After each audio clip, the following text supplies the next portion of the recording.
What's going on, guys? My name is Ryzen and welcome to another Wildcard Breakdown for Call of Duty Mobile. In this series, we'll be breaking down every single wildcard available in the game, providing all the necessary information that you need to know, also giving tips and class setups for every single one of them. And today, we'll be covering the Killstreak Support wildcard.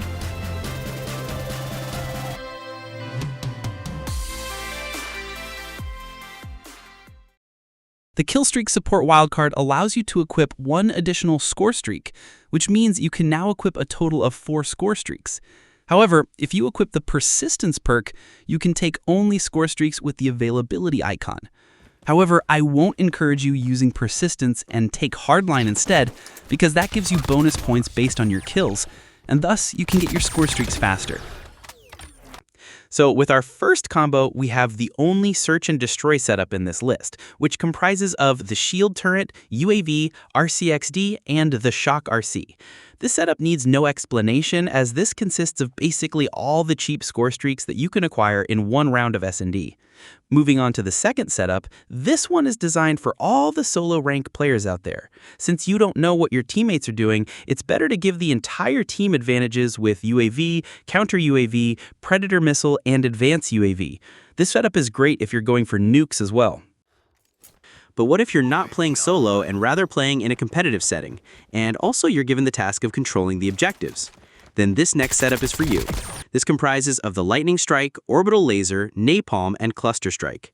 This setup is specifically designed for area denial, as it heavily guards the objectives.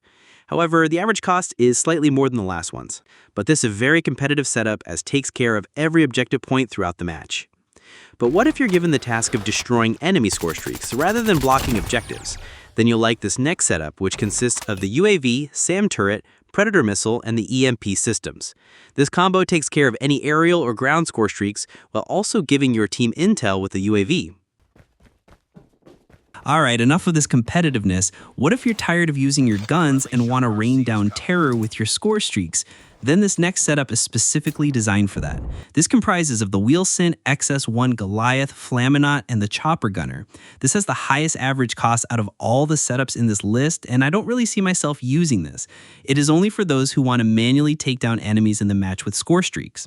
But on the flip side, what if you want to get kills with your guns and still want your score streaks to protect you?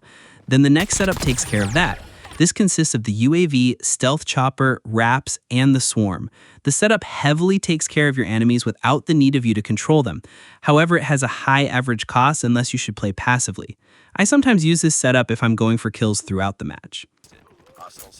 Alright, so till now we covered everything, be it solo grinding or in a team with competitive setting or not, and also manual and passive control of your streaks.